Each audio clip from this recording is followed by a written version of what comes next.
na mga nutrients natin, kumbaga. So ngayon, mag-focus muna tayo sa ating macronutrients, yung talagang kailangan ng katawan natin sa pang-araw-araw. So first and foremost, yung proteins natin. Alam natin na ang building block, siyempre, ng ating katawan, protina. Po pwede ba naman na, lalo na pag pinag-usapan natin itong amino acid, meron tinatawag na essential, na hindi naman ito pinuproduce ng ating katawan. Ngayon, paano naman magagawa ng katawan natin yung trabaho niya? Kung hindi ka man lang pamilyar doon sa bahagi na ganito na kailangang ibigay mo sa araw-araw ng pamumuhay mo. Kaya ito yung bahagi natin dito. Na itong tinatawag na building block na ito, na protina, bagaman ito ay na-divide dito sa dalawa, merong essential at merong non-essential. Pero maganda talaga, pag-usapan natin itong essential na ito dahil ito talaga yung kailangan part mo ito katawan, no? Sabi nga, who's gonna do it for you? Nobody. If you are not gonna do it for yourself, no one will do it for you. And that's the reasons why we need to tackle it and to talk more about it. In that way, people will have some sort of knowledge in that particular subject, especially doon sa repair o yung growth o yung tinatawag na even aging. At meron pa lang Gusto yung ko mga... yung doc, yung aging, anti-aging, itong mga ganun. age reversal nito, yung aging nito, hindi naman pala dapat natin ikatakot ito Pwede naman palang pabagalin Na pwede naman palang ma-enjoy natin talaga na hindi yung pagdating mo ng 60s para bang iika-ika ka Yung wala ka ng kakayanan para gawin mo yung ginagawa ng normal na tao. Yun ang good news natin dito. Amen. Yeah. So pwede niyo po ba sa amin ibahagi, Dok, itong 9 essentials na Tulad ng penilalanin, itong valine, itong threonine or tryptophan, isoleucine, methionine, histidine, lysine, leucine. Itong lahat merong napaka-importanting bahagi ito.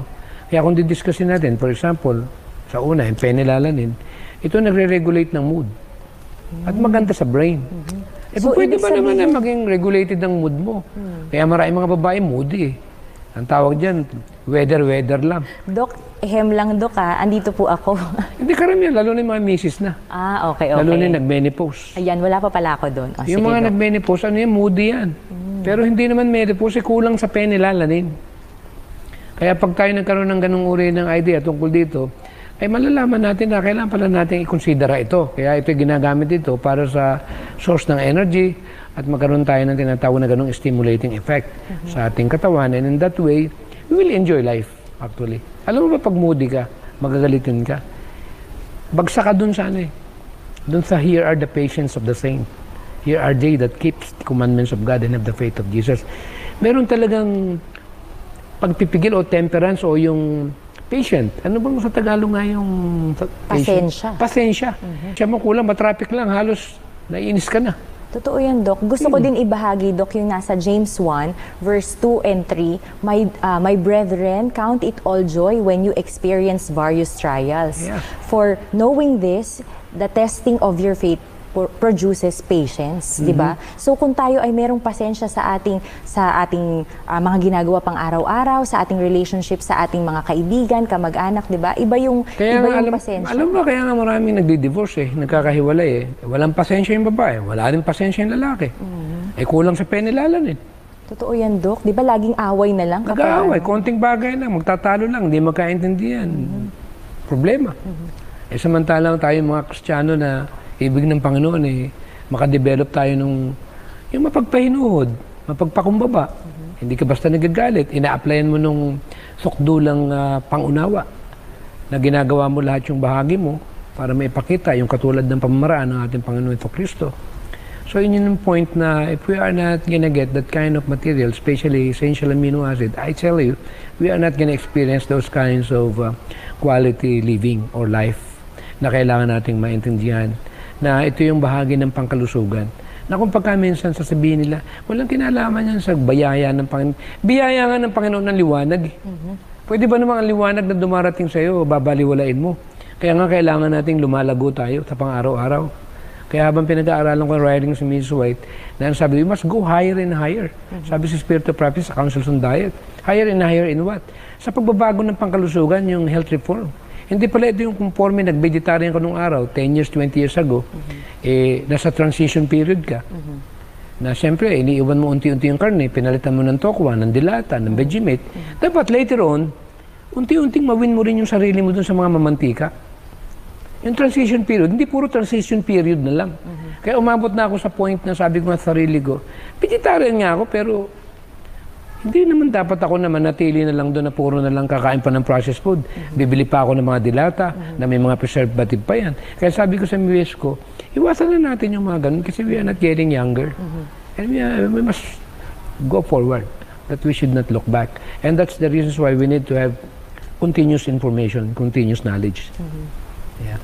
Ayun, so sa atin pong mga manonood, ang unang essential amino acid natin ay yung phenylalanin, di ba? So, saka yung, alam mo yung serotonin, ito pala yung ng happy hormone. yes. Siyempre, di ba sabi nga, a merry heart, do it good like a medicine. Proverbs yan, di ba? 28 ba yan? Damot pala yung pagiging masaya. Paano ka sasaya kung kulang ka doon? Tanggapin natin. Wala tayong magagawa. Hindi kaya ng prescription. Dahil lahat ng uri ng mga mabilisan na kapamaraanan na para lang sumaya tayo, bibigyan ka ng mga bagay na kung ano yung kailangan mo sa buhay. Kumbaga sa mga anak, bibigyan mo ng material na bagay. Later on, nagsawa na, yun din pala. O, misis mo, binigyan mo ng magandang kotse. Kulang sa penylalanin. Wala rin yung coaching yan. Sa simula lang yan. And then later on, balik na naman sa dati yan. So, yun yung bahagi na kailangan nating malaman. Ayan, so phenylalanin. Yeah, phenylalanin. Ito, sumunod tayo, yung valine. Nagpupromote siya ng growth ng tissue at ginagamit ito sa energy source natin at ini-stimulate din yung tinatawag na ganung uri ng kailangan ng pangatawan. Kaya napakaganda pag-aralan, threonine, essential amino acid, nakakatulong ito na gumanda ang ating balat na responsible sa collagen. Hindi ba lahat tayong maraming pinapahid kung ano-ano? Kahit anong ipahid mo dyan, lalo na pag ginamit mo pa yung mga chemicals na yan, meron tinatawag dehydrating effect. Yung mga ginagamit nga ng mga astringent. Nakaka-dry, no? Ng balat. Chemical din naman. Tinutuklap-tuklap lang. And later on, hindi rin maibalik sa dati. Kaya yung normal repair ng balat, hindi niya maibigay yung tamang... Kumbaga yung pinaka-function ng katawan natin, hindi niya function maibigay ng katawan. sa Pati yung balat elasticity. O yung tinatawag na maiwasan yung pangangulubot. At nagpo-promote din ito ng production para ma-strengthen din ang ating immune system. So alam naman natin, alam natin immune system, di ba? Yan yung protection natin. Yung immune system pala, para maging strong talaga yan. 8 laws of health pala yung gamot dyan.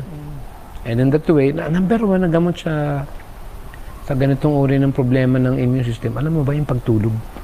Totoo yan, Dok. Kailangan talaga ng pahinga. Kailangan pala talaga natin 9. May another subject to. Yung 9 to 11 pala, ito pala yung repair ng lungs. Doon siya nagre-repair at doon siya nagre-regenerate.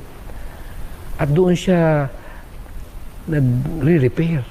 Paano kung matulog ka 11, 12 na? Paano yung lungs mo? Paano kung naka-absorb ka na yung masamang hangin sa kamenilaan at kailangang ilabas mo? Hindi mo mailabas-labas kasi wala kang energy. Wala kang enough na pahinga. Kaya dapat pala, pagdating 9, kaya pala pag sinabing gabi, ang purpose pala ng Panginoon, matulog ka. Magpahinga ka na. Madilim na. Pag madilim pala, ibig sabihin yan, huwag mo nang ilawan. At nung araw kami sa probinsya, pag lumulubog na yung araw, pinaglalatag na kami ng banig. Kasi alas 5 kami kumakain sa probinsya. Okay. At pag lumulubog na yung araw, dumidilim-dilim na, inutusan kami ng parents namin na maglatag na ng banig. Kasi baryo kami lumaki. Hindi mo kami anak mayaman na sosyal Talagang bukiran kami. At kami, napakalapad ng banig namin. Tabi-tabi. Talagang malalapit kami, tabi-tabi. Kaya doon ko na-realize na yung simple living during that time, yung pala yung magandang bahagi sa pangkalusugan. Kaya magsasuggest ko sa ating mga magulang, pilitin natin na pag lumulubog na yung araw, huwag na tayong gumawa ng mga aktibidad. Iwasan na yung mga cellphone na yan. Iwasan na yung mga gadget na yan. At huwag nang paandarin yung television na yan. At matapos mag-worship, dapat unang-unang gagawin, matulog na maaga at gumising ng madaling araw. Alam mo ba, good news sa ating mga tagapakinig. Ito palang madaling araw, mataas palang negative ion yan. Pag madaling araw, Dok? Lalo na yung buga ng mga dahon sa kapaligiran.